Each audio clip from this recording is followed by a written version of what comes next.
Hello and welcome to the center of it all. Today's show is going to be great. We wrap up our New Year's resolutions at Victory Sports and Fitness, see what Pets Come First's newest fundraiser is, and head back to Mel Prosciutti's as she shows us how to concoct a delicious chili. These stories and more only on the center of it all.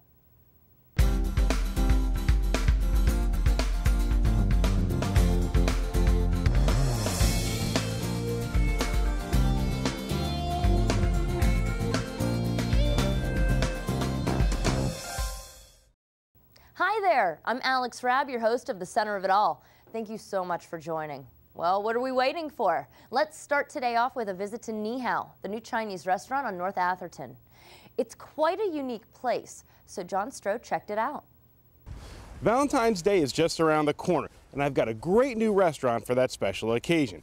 Ni Hao Asian Cuisine opened its doors in early January, and they've got a little bit of everything for everyone. It's all-you-can-eat buffet. We have anywhere from the soup bars, dim sum. The closest dim sum place you can go to is big cities. In Philly, 3.5 hours away. We have sushi bar right in front of you. We make everything fresh, from fresh meat and everything, fresh fish. And we have hibachi, it's cooked right in front of you. And the wok, it's open kitchen wok. A lot of people want to see what's actually going into the wok, and we all have that. The thing is, it's buffet, it's all you can eat, so instead of you go to the sushi house or hibachi house, you only get 1 plate, 2 plates. You know, here you can come back and over again till you're full. Unlike most restaurants, you have complete control of what goes into your meal, and the combinations are almost limitless. Our specialty here back there, we have a long, fresh ingredient bar. Just not like other places, you only have a couple. We have 40, 50 items out there. You can pick and choose different combinations. There's hundreds and hundreds of different combinations of fish you can put out. We have grill, we have hibachi, we have wok. There's many sauces you can choose from within those different stations. There's also no need to worry about freshness either, as Ni Hao has trucks arriving daily with fresh ingredients. Yeah, we have everything we come in, it's freshly, every week. We have 6 or 7 different trucks that comes in, the suppliers. And it's every other day we have stuff coming in, vegetables, meats, seafoods. We turn them over really quick. The idea for an all-inclusive restaurant was born from the family's love of travel. We travel a lot, and my brother, just last couple of summers, he's been going to Europe and coming back, and the style that we have here is really similar to what they have in Europe. Open kitchen is really big. We used to do it before with a smaller restaurant, but never something like this, never try it because it's really hard. But we tried this one, so it works out pretty well right now. And if you're looking for a private dining experience for Valentine's Day or a corporate get-together, Ni Hao has a room to suit your needs. We have 3 different party rooms right now. It's enclosed. You get your private dining, anywhere from 4 up to 60. And inside we have entertainment systems. You can do karaoke if you want it. And I mean, we do have a larger area you can book for parties, but we don't have the sound system. But with the smaller private rooms, we have it. Ni Hao is open 7 days a week from 11 a.m. to 10 p.m. in State College's Northland Plaza. And it's the perfect place for that special occasion or just a family dinner. For the center of it all, I'm John Stroh. A hibachi grill, a sushi bar, a regular menu, and a buffet? Sounds like it has it all when it comes to Asian cuisine. It's located on North Atherton Street next to Giant. We have to take a break. Up next, puppies and wine. Don't go anywhere. If you love wine and also happen to love puppies, then boy, do I have the event for you. It's the new SPCA's Pets Come First fundraising event, Puppy Love and Wine Tasting. Valentine's Day is right around the corner, and Pets Come First, the new SPCA has planned a night out with music, relaxation, food, and wine. So grab your friends or your sweetheart. It's Puppy Love and Wine Tasting, February 8th at the Seven Mountains Wine Cellars. Come to this fun wine tasting event. Tickets are $25 per person and $40 a couple. Needless to say, everyone is very excited. Come in and sample our wines. We'll have refreshments, and we also are going to be having a musician come in and play for the evening. We're having a chair massage and oxygen bar from a local massage therapy type place the Distress Station, I believe is the name of it, out of Boalsburg. There's going to be an auction and a 50-50 raffle too. You do have to buy tickets in advance. This is the second year for the event, so you want to get your tickets and wine orders in now. Tickets are still available, so anybody that hasn't bought their tickets yet can go onto our website, petscomefirst.com, and purchase their tickets. And we are taking pre-orders for wines, and those are listed as well on our website. And if you miss our event for whatever the reason may be, we are taking orders for wine through the end of February. It's a great fundraiser for Pets Come First. And if you're wondering where exactly the money is going, money spent for, be it, helping pay the phone bill, pay the light bill, gas for our van, which is used to transport our animals to the vet. We do a cat clinic, and we actually go pick people's cats up and take them to the vet and have them spayed or neutered, and then bring them back to return them to you. And basically, all profit from the event comes right directly to Pets Come First. So mark your calendars and get ready to have fun. And just so you know, there won't be any dogs or puppies physically at the event. Just remember to stop by Pets Come First to play with their warm and friendly cats and dogs. And keep your eyes on PetsComeFirst.net for more fundraising events that can involve you and your furry loved one. For the center of it all, I'm Alex Rabb. Even if you can't adopt a pet of your own, this fun night out will help provide shelter, food, heat, and health to these wonderful little animals. If you want something more low-key, just order a bottle of wine and enjoy a night at home. Either way, you're helping out. But hold tight, Kitchen Encounters is on the way. Thanks for joining me. The center of it all continues on. As for Kitchen Encounters, Mel's cooking up something tasty. As the weather stays cold, Mel helps us stay warm. I'm not known as a crock-pot kind of girl, but as a busy mom who raised 3 kids, like a lot of you out there, I've relied on these one-pot wonders more times than I can count. Today, I'm going to show you how to make my family's favorite version of crock-pot chili, along with what just might be the best Southern cornbread you've ever tasted. Let's get started. The beauty of the crock pot is you really do put everything in and walk away for 7 or 8 hours. We're going to start with our wet ingredients, and it's important when you're cooking with a crock pot to follow the recipe. Does it say drained or undrained when you're using cans? Because one of the biggest complaints about the crock pot is that there's too much water in the end product. So if you pay attention to that recipe, you're going to do just fine. I'm adding a big 40-ounce can of kidney beans, a 14-ounce can of diced tomatoes, and 28 ounces of crushed tomatoes. And I didn't drain anything today. Just stir those together. The next thing I'm going to add is my spices, because you want to incorporate your spices into your liquid.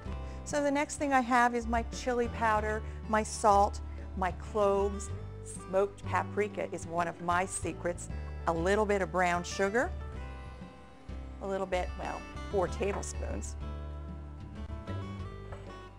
And I'm going to stir my spices into my liquid ingredients. And you really want to give those a good stir, because that's the one thing the crock pot is not going to do for you, is stir your ingredients. Now we're going to add our vegetables. The next complaint about the crock pot is the vegetables end up mushy. Well, when you're crock pot cooking, folks, what you have to do is err on the side of chopping or dicing your vegetables just a little bit bigger than you normally would if you're going to do them on the stovetop. So I've got these sweet potatoes in about a 3/4 of an inch chop, and I'm just going to add all of those. That's 2 large sweet potatoes. And what I've got is 1 large onion. That's a large dice too. And I'm just going to add that to the pot. Now the next complaint about the crock pot is the meat is greasy or stringy or odd textured. So what you have to do is the crock pot can't drain the juice for you. So what you have to do is if you're adding beef or sausage, and don't be afraid to try this recipe with turkey or chicken. This is 1 pound of ground beef, which I've sauteed on the stovetop, and I've drained it thoroughly, and I'm going to add this to my mixture. Now this looks a little full, but the beauty of this recipe is this is going to cook for 5 hours on low, and there's no grease in here. There's not too much liquid. It's going to turn out to be probably the thickest, richest chili that you've ever tasted that has come out of a crock pot. Once these are mixed together a little better off camera, I'm just going to put the lid on this pot and put it on low for about 6 hours.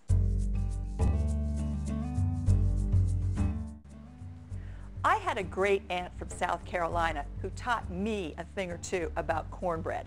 The first thing you want to start with is a really good cornmeal, and she said she liked yellow better than white because it gave it that really pretty yellow color of corn. So I'm mixing my dry ingredients together here, and I've got cornmeal and salt and baking powder and baking soda, along with a little bit of all-purpose flour. Some Southern cooks don't like to add any all-purpose flour at all, except corn is both a grain and a vegetable, and it contains no gluten. So a little bit of all-purpose flour goes a long way in cornbread. The gluten is what's going to make it rise, and it's going to give you just a little bit of a lighter textured cornbread. So I've stirred together my dry ingredients, and now we're going to mix our wet ingredients together. And I'm making triple cornbread today. And what I have in this bowl is 1 cup of creamed corn, and I'm going to add 1 cup of whole corn kernels that have been well drained. I want a little bit of spice, so I'm adding about 1/4 cup of jalapeno peppers, pickled jalapeno peppers that have been chopped. You can add more or less, or you can leave them out. And if you're a bacon lover, put some bacon bits or some crisply fried little pieces of bacon in your cornbread. And down south they put cracklins in, which is pretty close to bacon. So I'm going to stir these things together. And the next thing I'm going to do is I'm going to add sugar. Down south they don't put a lot in. I like mine a little sweeter. I'm using 4 tablespoons. I think it's just the right amount. The next thing, oh, stop me. I'm adding my sugar to the wet ingredients instead of the dry ingredients because I want this to dissolve. I don't want my sugar in with my dry ingredients. I really want to make sure it's fully dissolved. Next thing I'm going to add is 1/2 stick of melted butter. That's classic cornbread style. And if you're not using melted butter, you'll see a lot of Southern cooks using 1/4 cup of bacon drippings. Yes, I said bacon drippings. Everything tastes better with bacon. The next thing is I have 2 beaten eggs, just lightly beaten. They're going into our mix. And 1 cup of buttermilk. Do not, folks, make cornbread with anything else but buttermilk. It's essential. The tang is, you can't duplicate it with regular milk or any other product like evaporated milk. Don't do it to me. Use the buttermilk. So my wet ingredients are stirred together. I'm going to bring my big bowl back, and I'm going to just briefly stir my wet ingredients into my dry ingredients. And I don't want to overmix this or mix it for too long because I've got baking powder and baking soda, and those things act or start to rise the second liquid hits them. So the quicker I can get this into the oven, the better my cornbread's going to be. And there, that's fully mixed, and that's less than 30 seconds. Now I've got an 8-inch by 8-inch baking pan that's been sprayed with no stick spray, and I'm just going to quickly put all of this. Oh, this smells wonderful. If you've never tasted cornbread, it smells good from the minute it goes into the pan. I want to get all these nice big chunks of corn out of here. Now all I'm going to do is put this in a 400-degree oven for 20 to 25 minutes. And when I come back, it's time to eat.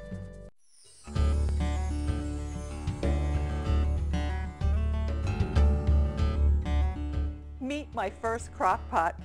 I got this as a wedding gift back in 1974. In the early days, crock pots were nothing more than a warming tray with a bean pot set on top of them, and they were marketed as bean cookers. In 1970, Rival introduced its version under the crock pot name. Our current crock pots, well, have we come a long way, baby. They're programmable, and you can brown your meat in them too. Nowadays, crockery cookery really is all that it's crocked up to be. For these and all of my recipes, just go to my website.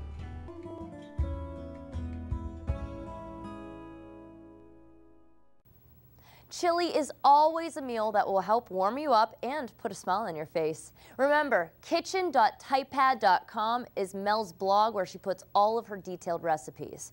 If you do decide to make any of Mel's meals, upload pictures on her Facebook page. We'd love to see how it turned out for you. Hey, we'll be right back, so stick around. Hi, thanks for joining us on the center of it all as we wrap things up. So far, we've talked about goal setting, getting in the proper mindset, and getting started with an exercise routine. Now there's one last piece to our fitness puzzle, and that's dietary changes. John Stroh headed over to Victory Sports and Fitness, so let's see what he has to say. Once we've gotten in the proper mindset and found that motivation to exercise, we then need to make some incremental dietary changes. Rob Oshinsky and Tim Giriotti have some great advice to help find that last missing piece. And according to Oshinsky, we can't think of these changes as a diet. People have been on one diet, they've probably been on 3. And they've been on the second and the third because diets don't work. So the first one is doomed to fail, the second one's doomed to fail, the third one's doomed to fail. But lifestyle changes are doomed to succeed. The first step to eating healthy is to analyze the types of foods that we're ingesting, and that starts with a dietary log, says a Giriotti. And a dietary log basically is a log of, it's typically a 5-day log. It's a log of what time you woke up, what you ate, time of day you ate it over the course of 5 days typically. And that just gives us that gives us our bearings in terms of what your dietary habits currently look like. I also think it tends to act as a bit of a reality check for most folks. The next step is to figure out some form of a regular meal pattern. It's important for folks to determine when they're going to eat before they decide what they're going to eat. So job one really is understanding, based on your schedule, what options do you have in terms of sitting down and having a meal. So if your job is rigorous and you're running from one task to the next and you don't have a whole lot of opportunity to sit down and prepare a meal, then we have to figure out when you can eat and then what your time span looks like in terms of sitting down and consuming a meal.